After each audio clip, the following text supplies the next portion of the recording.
Hey everyone, first I want to say thank you for everybody for all the support, all the messages, emails and comments and everything of that nature. It really means a lot, so thank you. Eden is doing a little bit better, little by little, and I'll give a full update at the end of the video if you want to kind of follow what's happening, so thank you.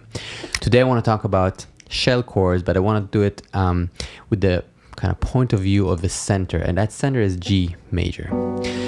It's very important for us to understand the shapes themselves, just physically knowing what's happening there. We'll go over that in a second, but also understanding the relationship between the different chords and how we can expand that little by little. So first step, let's just do the technical work, what I call framework, and that is the shape of the shell chord. So shell chords, if you want to get the most out of this lesson, there is full transcription of notation and tab on my Patreon. Thanks again for supporting. So shell chords are 3-note chords, and this is the first shape. This is G major 7. And what's interesting about these chords is first, they sound beautiful.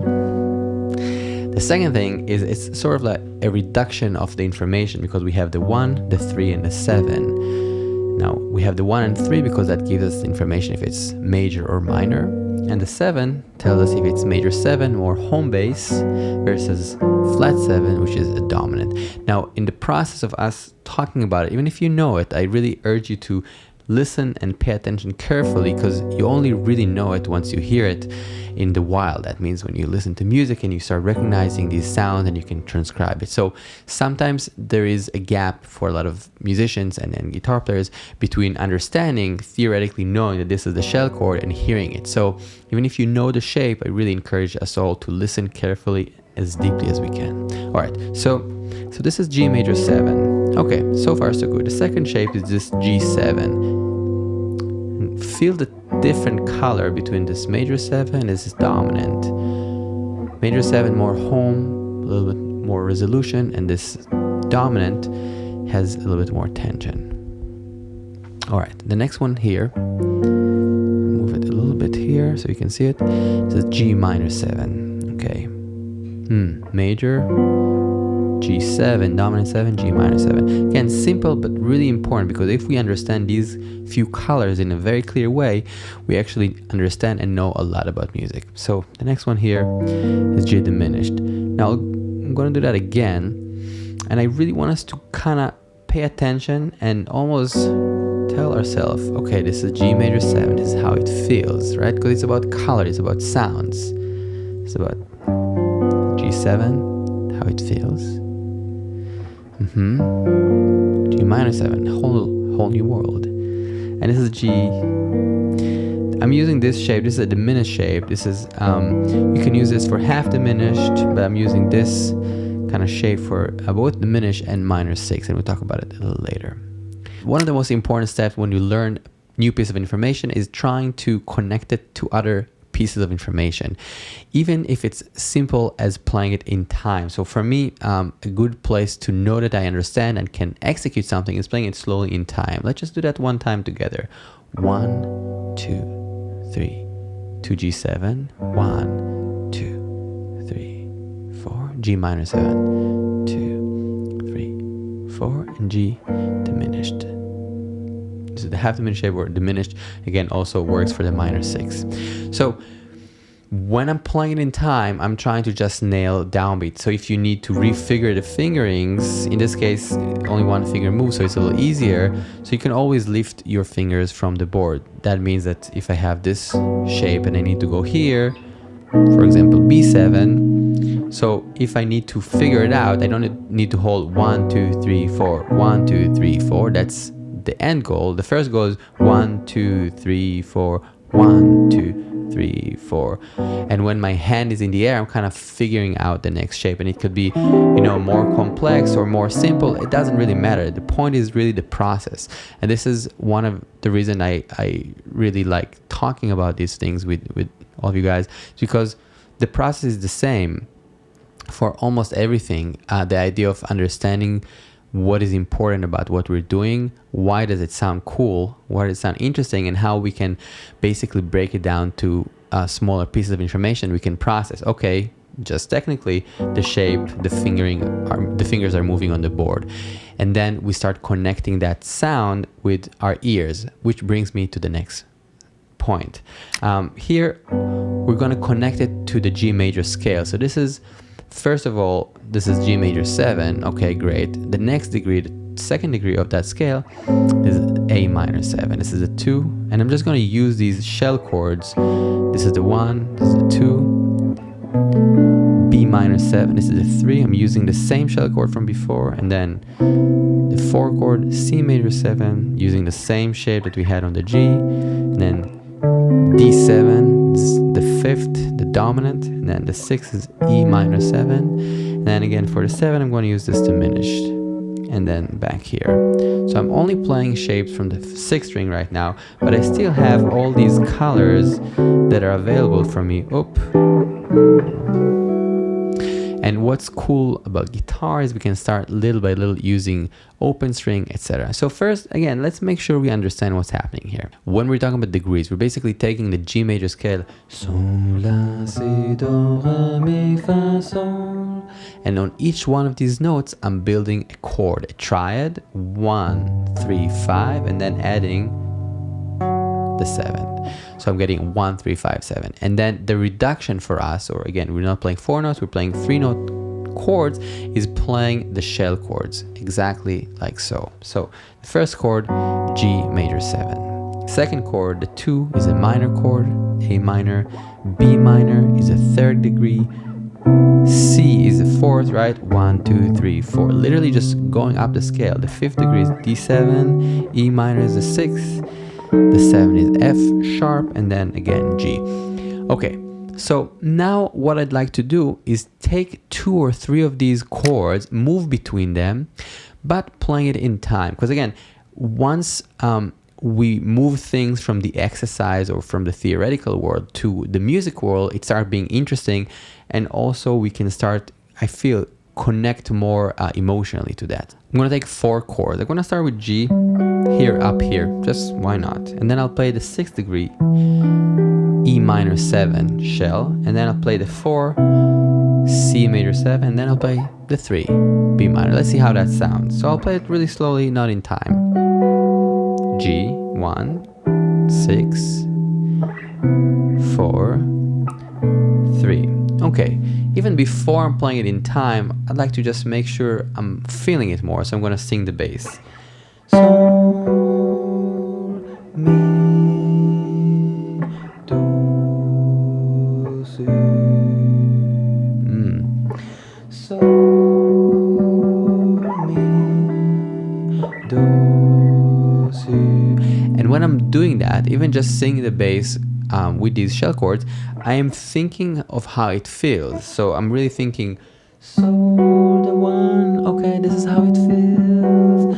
Mi, the 6, okay, wow, the 6 feels in a different way. And I'm trying to tag that information in my emotional and mental space. Do, okay, major, okay, more stable. Do, si. Some sadness in that B minor. Okay, so 1, 6, 4, 3. Now let's try to play it in time, just to kind of feel how it sounds.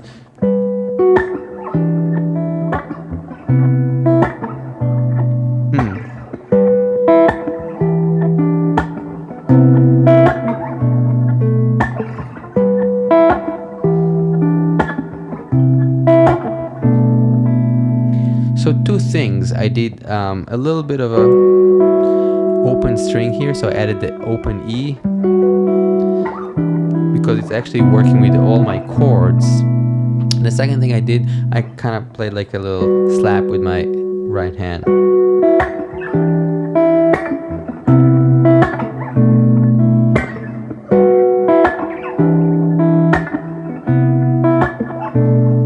Now, I'm not saying this is the greatest song on earth. I am saying that we're trying to take information that is theoretical, shell chords, scales, sounds, and bring it to life by playing it in time, by messing around with it, right? So maybe I'll do this again.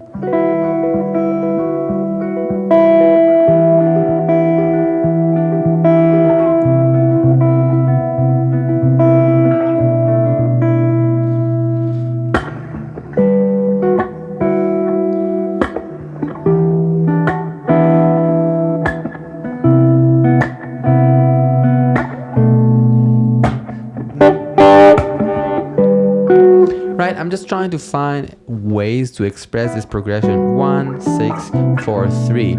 In that process of me thinking about it, of me hearing it, I'm actually tagging that information and learning the sound of these chords and progressions. And of course, once I'm learning more songs, once I'm writing more songs of myself, I will be able to tag that with more ease. So the process for me is understanding something, taking the technical elements and aspects of it, and the shapes across the board, literally across the board, and then putting it in the context of a musical concept like G major scale, like we just did, and then trying to make random or not completely random choices and trying to see what I can do with it in order to little by little make it musical, but also utilize the instrument and the sounds. The next step here would be taking the shapes from the 5th string as well. So this is G major 7 from the 5th string. This is G7 from the 5th string, G minor 7, and G diminished. One more time. G major 7, G7, G minor 7, and G diminished. Now I'm gonna play these shapes. I'm gonna start from the beginning of the board. So I'll start here. This is B minor 7, C major 7, D7, E minor, F sharp diminished, and G major 7. And then I can keep going, A minor, B minor, C, etc. So for me, I only know the shell chords once I have both 6th and 5th string, and I can shift between them because how nice it is to be able to move less.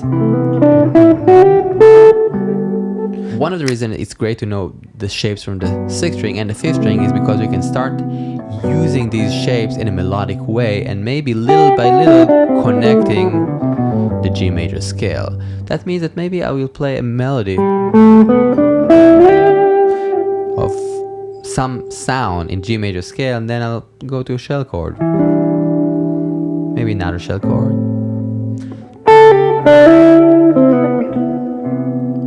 Shell chord. Shell chord.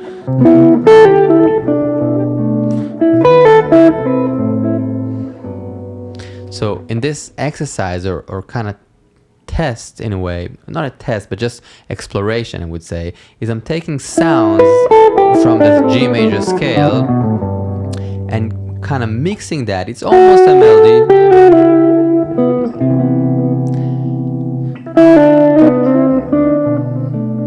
And every time that I hit a chord, I'm always going to the shell chord. So the shell chords from the 5th string and the 6th string are giving me anchor points for melodic exploration. All right, thank you so much for listening. I'll see you very soon.